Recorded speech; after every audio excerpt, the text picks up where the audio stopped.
Hello friends, வாங்க ரசம் வந்து எப்படி செய்யலான்னு சொல்லி பார்க்கலாம். சிம்பிளான ரெசிபி, சீக்கிரம் முடிஞ்சிடும், டக்குன்னு செஞ்சிடலாம்.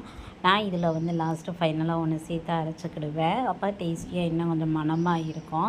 வெள்ளைப்பூடு போட்டாச்சு. எவ்வளோ தேவையோ ரசத்துக்கு ஏற்ற மாதிரி நீங்கள் வெள்ளைப்பூடு வந்து போட்டுக்கோங்க. வெள்ளைப்பூண்டை நான் வந்து ஜீரகம் கொஞ்சம், மிளகு வந்து 1 ஸ்பூன், பச்சை மிளகா 1, காரத்துக்கு ஏற்ற மாதிரி போட்டுக்கலாம். கருவேப்பிலை கொஞ்சம், ஃபைனலாக வந்து கொத்தமல்லி போட்டுருவேன். கொத்தமல்லி இலையும் இதில் சேர்த்துருவேன்.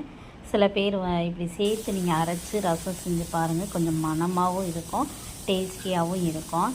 புளிக்கரைசல் வந்து ஆல்ரெடி கரைச்சி வச்சுட்டேன், அதையும் போட்டாச்சு. இப்போ எடுத்துகிட்டு போனதை அரைச்சி அந்த பேஸ்ட்டு இதோடு நான் மிக்ஸ் பண்ணிக்கிட்டேன். இதுக்கு வந்து ஒரு 1.5 தக்காளி பழத்தை நல்லா பிசைஞ்சு போட்டு இங்கே ரெடி ஆயிடுச்சு. அடுப்பில் வச்சு எடுத்துருங்க. தாளித்து போட்டு சூப்பரான டேஸ்டியான ரசம்